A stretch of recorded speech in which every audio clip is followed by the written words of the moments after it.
అనేది మా చిన్న విన్నపము గనుక వింటున్న మీరందరూ జాగ్రత్తగా వినండి.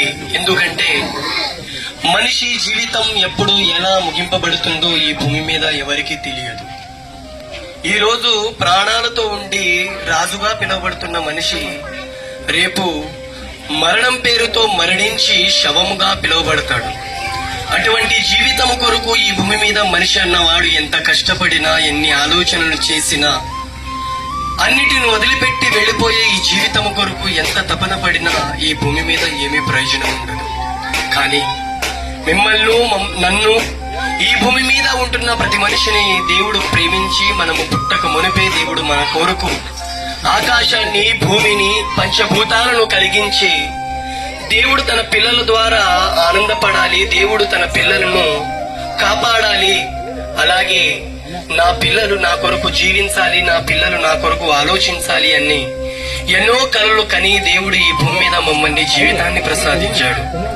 మరి ఆ జీవితాన్ని పొందిన మేము ఈ భూమి మీద బ్రతికినంత కాలం తినడానికి, త్రాగడానికి, సుఖించడానికి, దేవుడిచ్చిన ఈ ప్రకృతిని అనుభవించడానికి ఈ భూమి మీద కష్టపడుతున్నాము. గాని అసలు దేవుడు ఎందుకు ఈ భూమి మీద మనిషికి ప్రాణాలను ఇచ్చాడు, అసలు మనము పుట్టకున్న ముందు దేవుడు ఎందుకు ఈ సృష్టిని, ఈ విశ్వాన్ని దేవుడు మన కొరకు ఇచ్చాడు అని ఈ భూమి మీద ఎవరు ఆలోచించడం లేదు ప్రేమైన దేవుని వారలారా.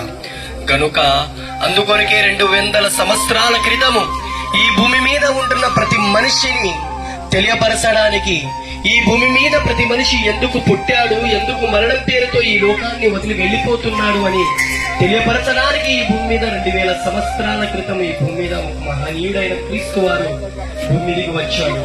ఆయన వచ్చి మా అందరి జన్మ పరమార్థాన్ని తెలియజేశాడు. ఎందుకంటే ఈ భూమి మీద దేవుణ్ణి వదిలిపెట్టి పాపం అనే పేరుతో ఈ భూమి మీద పాపం అనే మలినాన్ని, శరీరాన్ని ఎంటించుకుని దేవుని నుండి దూరం అయిపోతున్న మనిషిని దగ్గర చేయడానికి 2000 సంవత్సరాల క్రితం ప్రభు యేసుక్రీస్తు వారు ఈ భూమికి వచ్చి మా అందరి పాపాల కొరకు తన మరణాన్ని త్యాగం చేశాడు.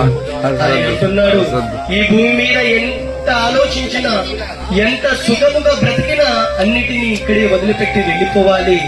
ఈ శరీరం కేవలం నిష్ప్రయోజనము, ఆత్మయే జీవింపజేస్తున్నదని ప్రభు యేసుక్రీస్తు వారు అంటున్నాడు.